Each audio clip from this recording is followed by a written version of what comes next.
Hello and welcome to Saki Tech. So this video is about a series of network troubleshooting tools that you can use in command prompt to troubleshoot your network and get some information on your network. So in this video we're going to go over 4 commands: the IPCONFIG command, the NSLOOKUP command, the ping command, and the TRACERT, the trace route command. So let's start with IPCONFIG for now. Okay, so the first command that I want to go over is the IPCONFIG command. The IPCONFIG command is a very common and very useful tool. It displays the current information about your network. So it will give you basic information such as your IP address for the computer that you're stationed on. It will give you the IP address of your router. It will tell you where your DNS servers is, where your DHCP servers are. So let's type in the basic IPCONFIG command to start. And usually your local area connection is called the Ethernet adapter local area connection. So this is the connection where you plug in your network cable. The RJ45 network cable connects to the jack behind your computer, and this is the information pertaining to that connection. Anyway, you can get your IP address on this screen, which is 192.168.1.10. It's also called the IPv4 address.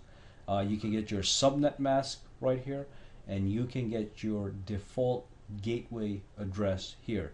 The default gateway is your router. So now I know the IP address for my router by looking at this screen. As you can see, you don't get much information about your local area connection here. So what I'll do is I'll clear the screen, type in CLS to clear the screen, and type in IPCONFIG/all to get more in-depth information about your local area connection.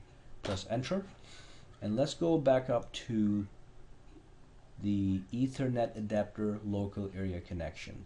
This time, as you can see, there's much more information present. The IP address is still here, the subnet mask is still here, the router address is still here, but this time you can also see where is your DHCP server. In my case, as you can tell, the IP address is the same as the router address. That means that my DHCP server is currently residing on the router. And then your DNS server, my DNS server, is also 192.168.1.1. It's the same as my router address. That means my DNS server is also on my router. So you can see how this tool is helpful in troubleshooting and information gathering. Information gathering is a part of troubleshooting. So, when it comes to networks, DNS, DHCP, the default gateway, the subnet mask, these are all important keywords, and you can get the information about these guys right here. So if you were trying to troubleshoot the DNS server, you can beforehand type in the IPCONFIG command and find where the DNS server is. So in my case, it's in the router. So I would go to the router settings to tweak the DNS server. Okay, so let's move on to the next command. This is all I want you to know about the IPCONFIG command. So clear the screen and let's get on. Okay, so one of the commands you'll be using a lot for network troubleshooting is the ping command. Ping command allows you to send a signal to another device, and if that device is active, it will send a response back to the sender. Now, for those of you who are interested in the details of how this works, the ping command is a subset of the ICMP, Internet Control Message Protocol, and it uses what is called an echo request. So when you ping a device, you send out an echo request, and if the device you pinged is active or online, you get an echo response. So already you can tell why this is a good command to troubleshoot. So for example, if your router is down and you try to ping it and you get no response, then you know that the router is what is giving you problems. So let's run this command a couple times and see what kind of results we get. So let us ping my router. Ping 192.168.1.1. Press enter, and we will analyze the printout here that we got. So what happens is we send out 4 packets to the destination, and the destination responds back with the same 4 packets. So as you can see here, 1, 2, 3, 4. So this is a reply from 192.168.1 and 1. That is my router. We sent out 32 bytes of data and we got back 32 bytes of data, and we got it back in less than 1 milliseconds. Down here you get a summary. So it says packets sent 4, packets received 4, packets lost 0. So that means this is a stable connection. And then there's some statistics here that is not important. So this is how the ping command works. It sends out an echo request using data packets of minuscule size, and then you get a response and you know that the other device is actually alive. So let us ping Google, www.google.com, and see what happens. So we got a similar printout. Let me just bring this to the top, and as you can see, this is the IP address of Google, and that is where we got the response from. As usual, we sent out 32 bytes of data, but as you can see, because Google is far, far, far away and not in my basement, it took 29 milliseconds to send to get a response from Google.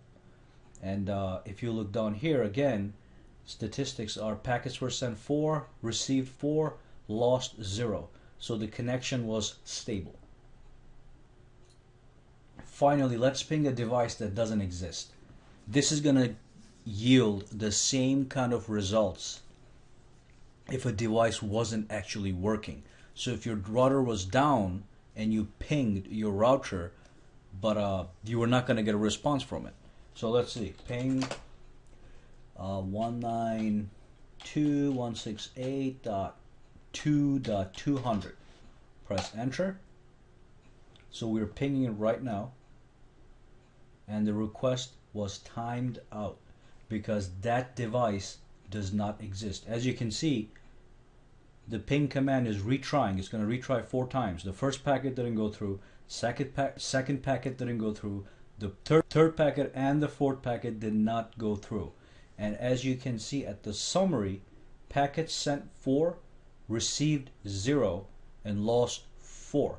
So it was 100% lost. The signal does not exist. So if you ping a device, you get no response and you lose all the packets, that means the system you're trying to reach is not connected to the network. It's having network problems. And this brings us to the end of the ping command. Let's clear the screen and move on to the next command. So the next command is the TRACERT command. So what the TRACERT command does is it lets you see step by step a route a packet takes to the destination that you specify.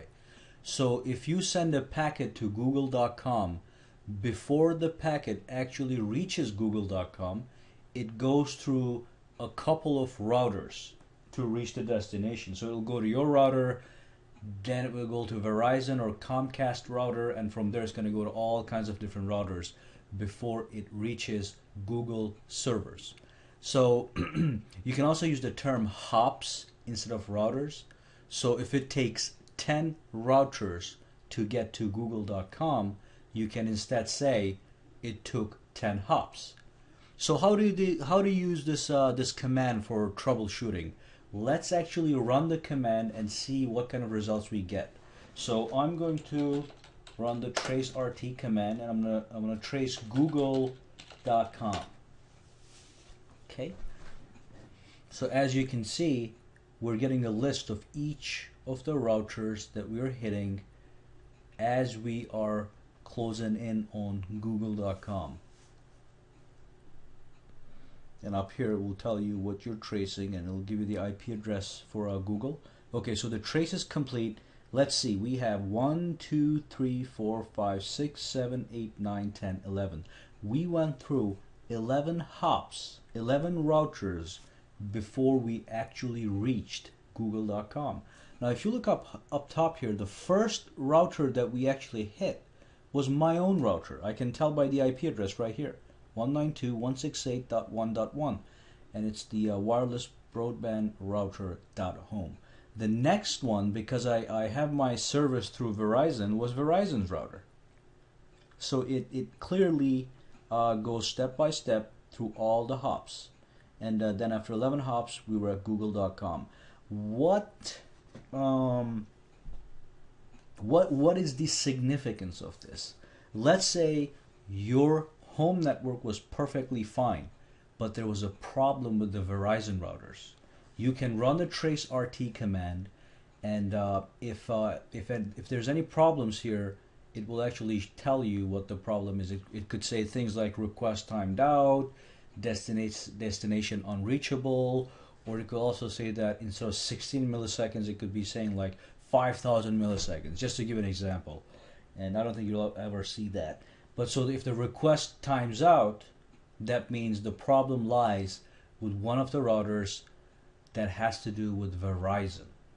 And then you can call Verizon and you can tell them, hey, you guys are having a problem because I know that my router works because I ran the TRACERT command. So this is the idea behind the TRACERT command as far as troubleshooting goes. Okay, so that brings us to the end of this command. Let's clear the screen and move on to the final command. Okay, so the final command I want to talk about is the NSLOOKUP command. This command will fetch the DNS records for a given domain name or an IP address. Remember, the IP addresses and domain names are stored in DNS servers. So the NSLOOKUP command lets you query the DNS records to gather information. So let's say I wanted to know the IP address of google.com. I could simply type in NSLOOKUP and type in google.com, press enter, and let's analyze this printout. So the first two lines here show you which DNS server was used to get these results. My DNS server happens to reside on my router. As you can see, 192.168.1.1 is my router. So that is also my DNS server. And the answer that we got was this. All these IP addresses here are Google's IP addresses. Now Google is a huge website. Obviously it's not going to have one single IP address, and obviously the IP addresses will change from time to time. But if you type in any of these IP addresses in your browser, it will take you to google.com. So this is the basic idea behind the NSLOOKUP command. Okay, so this brings us to the end of this video. And if you guys liked the video, just click the like button. And if you like my videos, subscribe to my channel, because I will be updating more and more videos of this sort. And thank you for watching. Have a good day, guys.